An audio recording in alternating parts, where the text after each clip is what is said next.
Before spending your hard-earned money on prepping supplies, stop. What we're going to go through here is the groundwork to build a plan that will help you make the right choices to buy the right supplies for your prepping needs. Hello, my name is Wayne. And I'm Belinda. And we're Normal Prepping. The first thing we're going to go through is you got to assess your needs.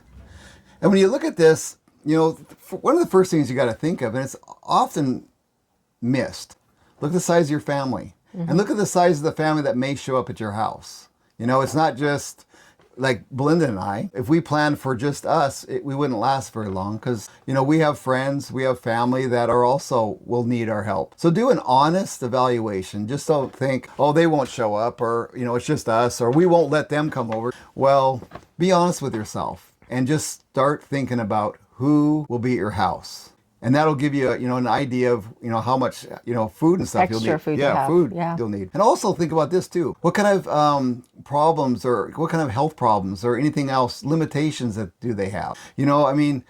Perhaps they're diabetic. Well, if they're diabetic, some of the, insulin and stuff has to be refrigerated. So you have to have a way, you have to be able to be aware that you can have a place to put their insulin. And maybe they won't be able to help with chores. If things go bad, you have to, do a lot of work that you aren't expecting. And you want strong people. Well, you can't just say, well, they got this problem, we can't let them come to our house. Especially if they're family. Yeah, especially if they're family. Yeah. People say that, but no, you do. You got to let them there. So you got to know that. And that's one of the things that you do, as far as your needs. And the other one is your local risks. And that kind of goes in with weather too. What kind of risks do you have at your house? Are you worried about, maybe you list this out and say, okay, tornadoes, maybe not. Hurricanes. Do you have wildfires? Do you have snowstorms? Do you use your grid often down, the power out a lot?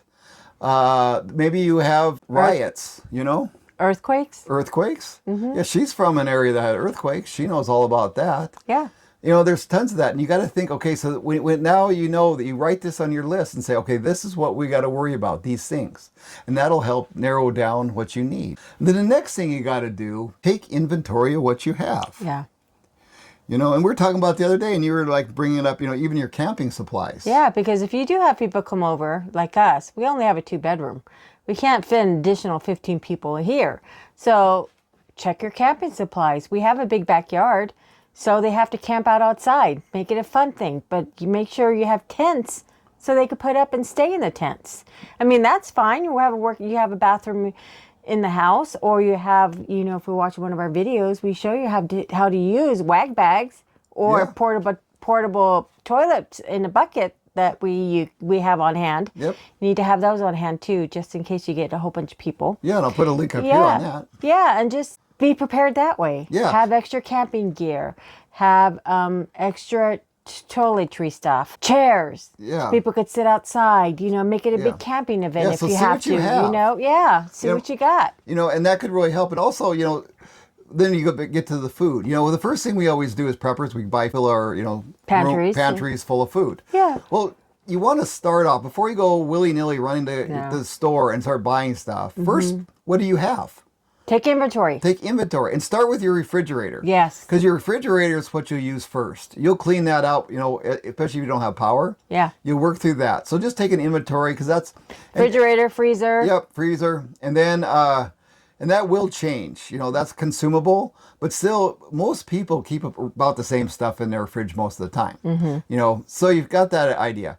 Then go into what your pantry is and make a list of what you have. You don't have to get down to a full-blown inventory, but say, we have... You have beans. You have canned corn. Yeah. You have pasta. You have canning items that you've canned over the year. Yeah.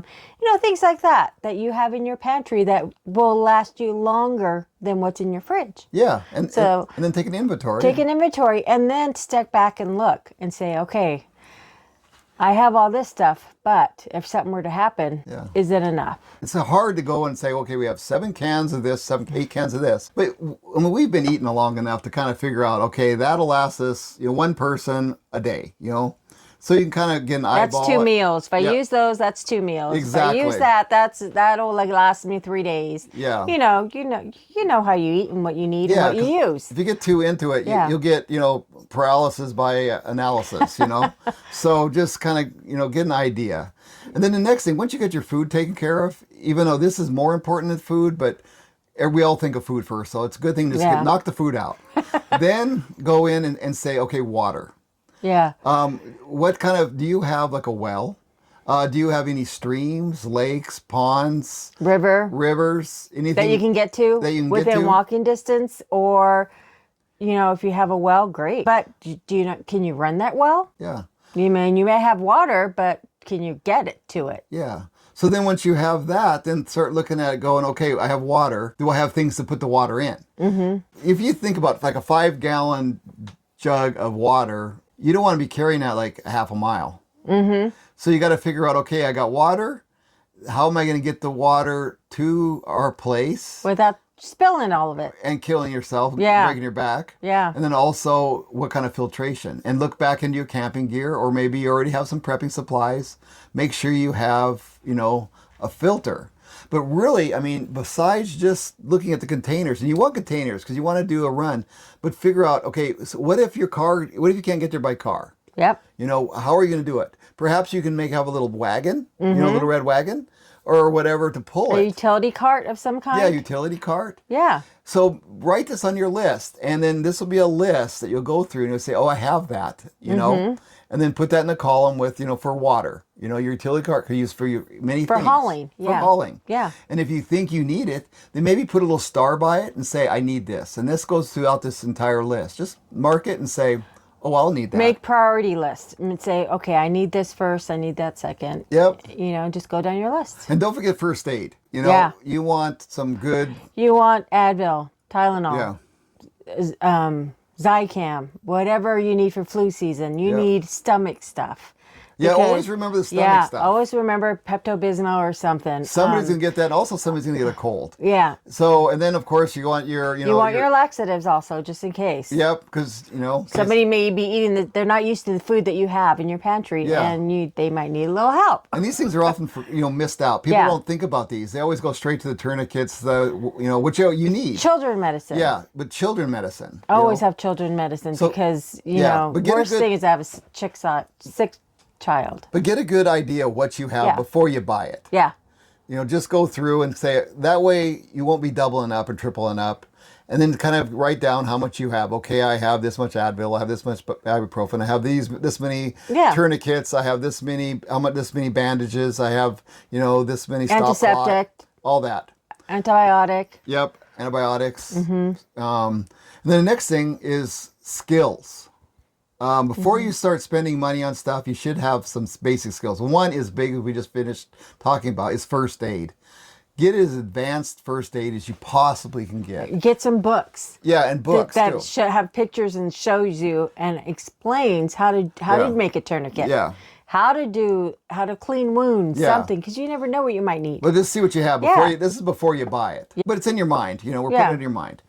You need books, so make sure you know what you have and put that in your list. Do you have any because you can't Google things, know. No. So if somebody has a problem and you're trying to fix it, you can't just go Google maybe. So, or DuckDuckGo is like I use. But just, have books and skills. Another skills you want to learn is how to make a fire. It's amazing how many people don't know how to make a fire. Just a basic fire. And what to use to start a fire. Yeah. And then also, make sure you have what it takes, and that's on your list. Do you have that stuff? It goes back to other things. Yeah. And also take classes on navigation. I backpack, and I learned when at a young age how to use a compass. I'm very familiar with a compass. You have a GPS I use. But if you don't know how to use a compass, or even the basics, or even basic map reading, take a class. There are local sporting goods places that often, offer those. I know our REI does. You can take map classes sometimes and things like that. So take those kind of classes. And even in wilderness survival. Yeah. And also, if you can, learn about how to forage in your area. I mean, what plants can you eat? And what you can't and eat. what can you not eat. And not trample through. Yes, exactly. Yeah. Yeah. Ooh. Yeah. Poison oak and stuff. Yeah. So know what you can eat. You know, that's a really good one. Okay. The next one is plan for sustainability. And what I mean here is we're not thinking short term here. Yeah. We're looking, I mean, if you have a little short blackout for even a couple days, your refrigerator is going to handle that. And most people can just suck it up and live through it. I'm thinking when you go a week, 2 weeks, that's what you're looking at here. Here you need to think about having a garden. You know, do you have a garden? You know, just, and then if you don't, maybe you should learn. Or even a patio garden. Get a couple buckets and you know, just start that way. Because, you know, not everybody has a property or, a backyard. Some people only have balconies. Do buckets. Yeah, I used to live in an apartment and it was amazing. I had corn and everything growing in my little teeny balcony, and in buckets. In buckets. They used to call it square foot gardening, and I did that. I was hardcore into that. So just look at that and see what you have as far as containers, because you don't want to say, oh, we need to start gardening, and all of a sudden go out and buy all this equipment. Yeah, no. So like this video is kind of about, we're telling you what to get, but also do an inventory on what you need to get. And and just work with what you got. Yeah. As far as if you space. can, yeah, because you're trying to save some money. Yeah. And then now we're to the final, and that is the list. Now just make an honest list. So when you start doing your list, go through, the breakfast, dinners, and you always want snacks and stuff. And you also make sure on your list you put things that make you feel good. You want to have things, cookies and things like that. A couple bags of chips. Yeah, chips. Pretzels, whatever. Right. So start with your list and just go through each step that we just talked about. If you have to watch this again, do. And don't just go watching videos, even ours. If we tell you to buy something, don't just go run out and buy it if you don't need it. You know, if I say there's a link in the description, doesn't mean you have to buy it. Yeah. If you need it, buy it. And if you just plan, if you want to buy it, plan for the future and, work it and do however you can. Yeah. Yeah. And try not to, use your credit card. Yeah. And also remember, okay, if you have those people come into your house, if there's a way that they, talk to them about this ahead of time. Don't just think, like, that's something that happens with us. Everybody says, oh, well, you guys are preppers. We'll just go to your house, And we hear it all the time. Yeah, we do. We are preppers, and they are going to go to our house. However, they're also going to bring as much food that they have as they possibly can. And equipment or whatever they have. Extra blankets, extra toilet tents. paper. Yeah, toilet paper. Yeah. Whatever supplies they have at their home, if they're coming to your home, transfer it over. Yeah, as much as you can. It depends on the situation. Because we were in a fire evacuation. Things are pretty rough, but we were able to get, it all piled in. So, don't just go grabbing the neighbors and your friends and have them come over. Make sure they bring something. At least grab a can of beans. Yeah, because if they have to leave their home, make sure they bring everything possible that they can with them. Yeah. Because the more the merrier, because, you just never know. And plus, they'll be looted maybe, Yeah. Somebody will loot their house and take it all anyway, so they might as well bring it with them. Yeah, we had that at ours. Yeah, our homes around here were getting looted, and it's just like, oh. Yeah. Not very fun. Not very fun. So, yeah, just... make that list. Take it serious. Don't jump into it. Yeah, no. I mean, you've made it this long. Don't panic. Don't panic buy. I've panic bought. And I've regretted it. I just did a poll on that. It's kind of interesting because I asked people, how many of you have bought something for prepping and regretted it later? And it's still sitting in the box. It's still sitting in the box. I mean, exceptions to that are lanterns and stuff like that, batteries. Yeah, that's fine. Which you also have to know how to use. Yes. Yeah. But yeah. And that's one thing you always have to remember. People forget that they don't have Google when things go down. Yeah. So remember that. But when you do I'm sorry, but anytime you buy something and you open it and you check it out and use it, save the instructions. Yeah. So, because I forget our generator. He showed me so many times. I forget because, I'm in a panic mode. But he has the instructions laminated right next to it. So all I have to do is flip through that. And I know what I'm doing. Yeah. I mean, really step-by-step instructions with photos. Yeah, with photos. Yay. But so, when you're buying your food, figure out meals, how many meals, and figure, as long, you don't say, okay, I got to get 6 months, right? That'll put you in a poorhouse. Yeah. Just slowly work at it. Like I tell my kids and everybody else, or especially my mom, just buy, if it's on sale, buy extra 4 or 5 cans. Yeah. Just buy it. Yeah, you're not going to eat it right away, but at least you have it. Right. And that's how we shop. If it's on sale, oh yeah, let's get a bunch of those, and just continue with our regular shopping. Yep. Yep. Yeah, it's called prepping. Yeah, it's called prepping. Yeah. It's not called going broke. Going broke and not going to fill your pantry all in 1 week. Yeah, exactly. No, that's not. And I know a lot of people have done that. Yeah. You know, it's. And then let's say with meat, there's a chicken sale. I go get like 4 or 5 packages. Yeah. And leave them in the freezer. Yeah. You know, that's how we build our supply. Yeah. Yeah, we just buy a little bit at a time. Yeah. And I always try to buy everything on sale too. Yeah. Oh yeah. Well, oh yeah. It has to be on sale. And that's what you can do. You know, list on your, and also when you buy on your list, go for priorities. You know, like first aid is really high priority. Yeah. Your water's really high priority. You know, all that. Just mark your priorities. Extra bottle. Go to Costco. They always have two bottles of ibuprofen. Use one that you use and keep the other one in your storage. Yep. And they're the pretty big bottles. Oh yeah. Yeah, and those will last forever. So it's just be sensible on what you buy. Yeah. So Well, I think we kind of got this covered. You know, if you have any comments or any ideas, and I know some of you will, because you guys come up with some great ideas. I love your comments, as you yes, well we know. do. So, you know, leave us any comment you have, any suggestions, 'cause it'll help us and our viewers. I mean, we're learning with you. We learn from the comments. We actually do. So, Yeah. and I appreciate that. And I appreciate anybody who is new to our channel. Thank you for watching. Thank you for watching, and we will see you later. Bye.